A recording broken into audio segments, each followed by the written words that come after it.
Did you get in less trouble now that you? No less trouble because they had my mind, they had my interest. For some reason, they made me believe the heavyweight champion of the world was the biggest thing in the world. For some reason, they just made me believe that if you weren't heavyweight champion, you weren't shit.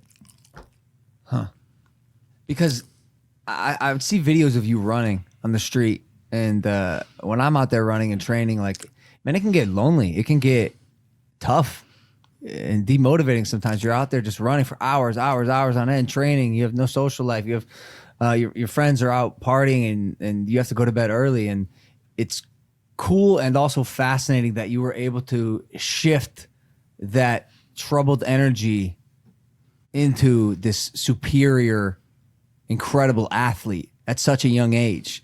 You never had an interest to go back and fall back on your old habits, or because you were just so entranced by the sport? I had a mentor that I idolized. I wanted to make him proud, so I gave up everything for him. If he told me to shoot somebody, I would shoot somebody. No way. No way. This was the guy. This became The leader. wow. Did he have full psychological control? At that point? Absolutely. But he gave me the control to see how I would conduct myself with it. I made mistakes. He checked me a lot of times. What was the greatest moment in your career ever? Best thing you happened to you, best thing you ever lived in your whole life as part of the career up until I was 15. And I won the championships. And I was such a prima donna. And I fought somewhere in Rhode Island. And I fought this guy who was 25. And this was his last amateur fight. And he was the champion of all Rhode Island. So we fought. And it was such a tough fight. I was only 15. He was 25. And at the end of the game, they gave him the decision, right? When I came back, I cried all the way from Rhode Island to Catskill, New York. I thought Cuss was going to be sad, but when he came in the room, he said, I heard the guy was real smart and fast.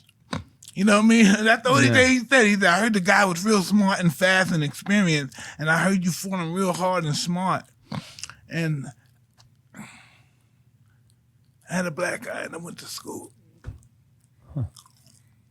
How much of you fighting was about winning versus just beating the shit out of the person in the ring?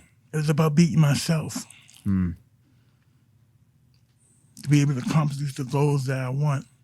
I made my own goal. I made all my goals delusional. And I turned my delusions into reality. Did people laugh at you when you were 13, 14 years old, saying you want to be the heavyweight champ?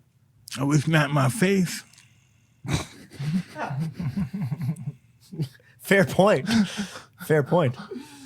13-year-old Mike Tyson beating the shit out of like 20-year-olds. Mike, as somebody that came up, worked their whole life just for one thing, to fight, to box, to win in the ring. What do you think? What are your thoughts on YouTube fighting?